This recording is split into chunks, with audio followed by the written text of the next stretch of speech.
Hiya, Georgie. What a nice boat.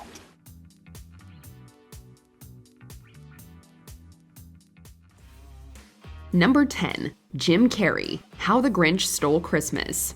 Today, Ron Howard's How the Grinch Stole Christmas is a classic holiday movie, thanks in large part to Jim Carrey's captivating performance as the titular creature. Hello, little girl.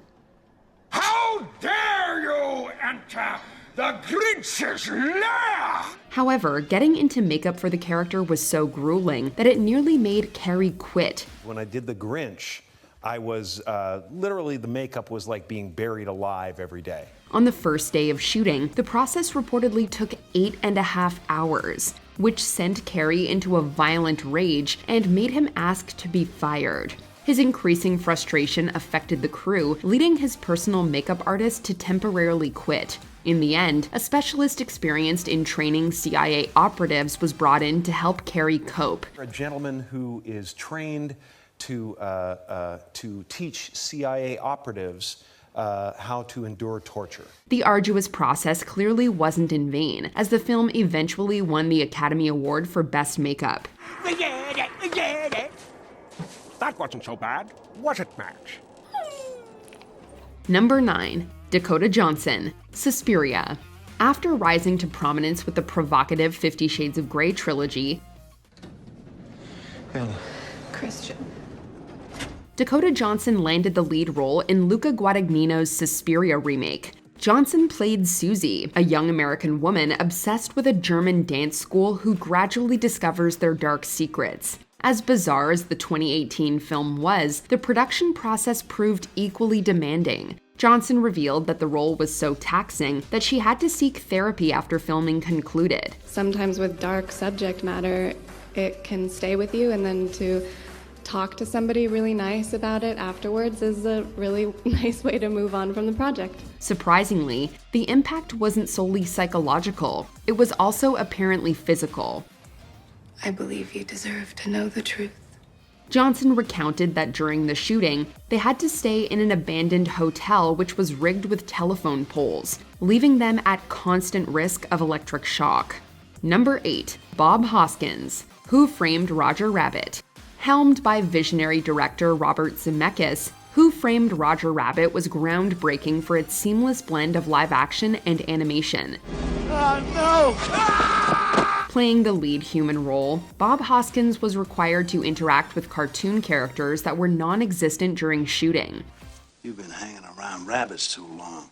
He apparently had to hallucinate the tunes in order to give a believable performance. Despite the impressive on-screen outcome, this process significantly affected Hoskins. How the hell did you get in here? The toll was so great that the actor continued to experience hallucinations long after filming concluded, leading him to take a year-long hiatus from acting. This might have contributed to Hoskins' initial reluctance to sign on for a proposed sequel to the movie before he passed away in 2014.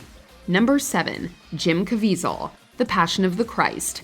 Even before filming on The Passion of the Christ began, Jim Caviezel knew that the role would have lasting consequences. Amorle, ulatada.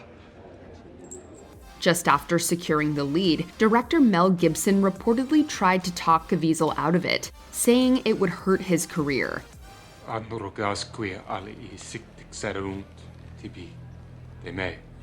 Apparently, Gibson's concerns were valid. According to Caviezel, his opportunities in Hollywood dwindled after The Passion of the Christ was released, leaving him feeling shunned by the industry. But the repercussions weren't confined to his career alone. Caviezel's physical health also suffered. During production, he reportedly endured a dislocated shoulder, lightning strike, and even suffered hypothermia and pneumonia. And then it was probably more like 3 seconds. It felt like 5, but it was probably less than that. And then boom. I shot me out of my body. Despite facing these challenges in the first film, Caviezel has committed to a sequel. Number 6. Adrian Brody, The Pianist. For his remarkable turn as Polish composer Władysław Szpilman in The Pianist, Adrian Brody became the youngest person to win the Oscar for Best Actor. Been in hiding.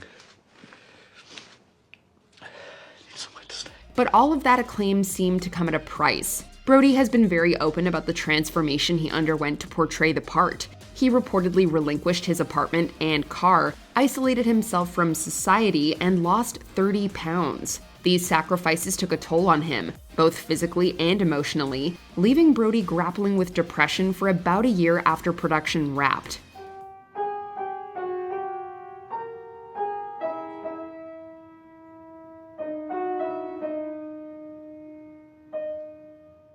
As a result, the actor turned down the lead role in Werner Herzog's Rescue Dawn, which eventually went to Christian Bale, as he didn't think he had fully recovered. Number 5. Janet Leigh, Psycho. Arguably one of the most recognizable moments in movie history, the shower scene from Alfred Hitchcock's Psycho has given many nightmares.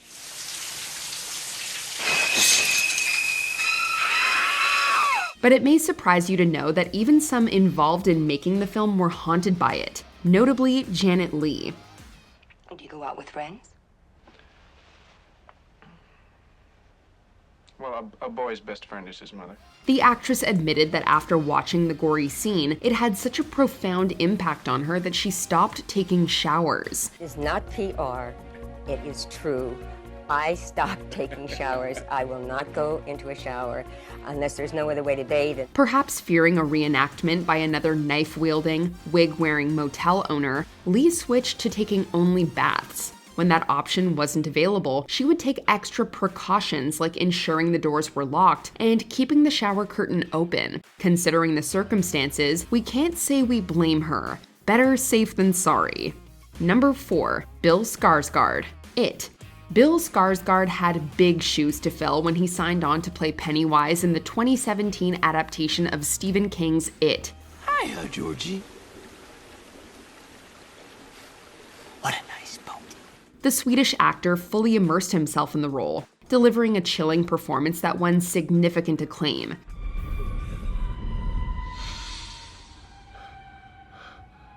Where you going, Ed?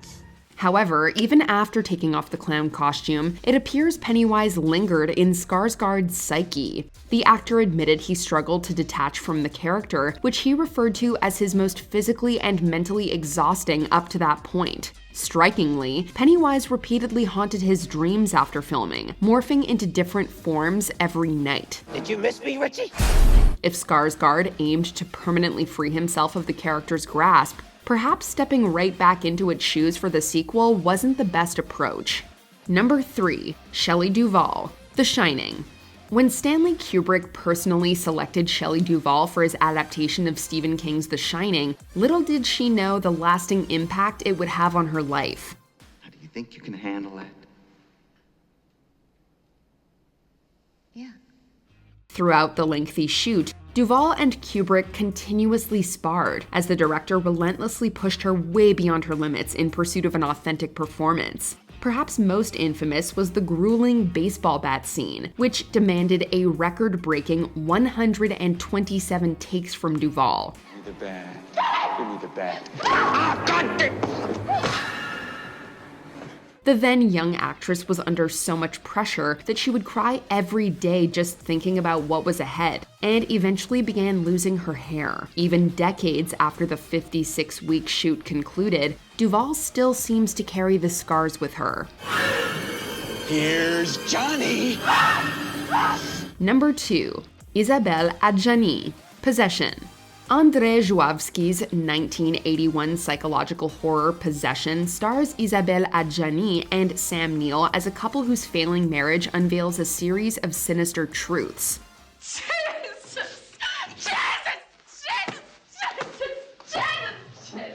The role won Adjani her first César Award, as well as the Best Actress title at the Cannes Film Festival. Despite this success, Adjani considers herself a survivor for making it through the production alive.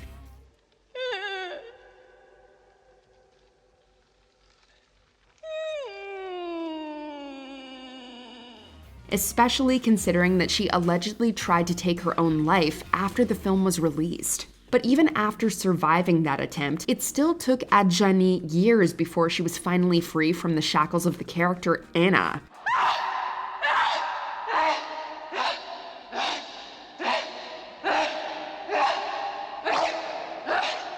Even her co-star Sam Neill has admitted that he, quote, only just escaped that film with my sanity barely intact. Number 1. Heath Ledger, The Dark Knight. Fans were excited when The Dark Knight, the second installment in Christopher Nolan's superhero trilogy, hit theaters in July of 2008. But sadly, not everyone involved in bringing the film to life would live to see its release. Just 6 months prior, Heath Ledger, who starred as the Joker, passed on from an accidental drug overdose. It's been widely reported that Ledger went down a deep, dark hole to accurately portray what he referred to as a, quote, psychopathic, mass-murdering, schizophrenic clown with zero empathy. Why so serious? The process reportedly led him to suffer from insomnia and develop a reliance on sleeping pills. Ultimately, it was a combination of sedatives and prescription drugs that led to Ledger's untimely death. See, madness, as you know, is like gravity. All it takes is a little push. What acting role were you never the same after watching? Let us know in the comments. What's up, Doc?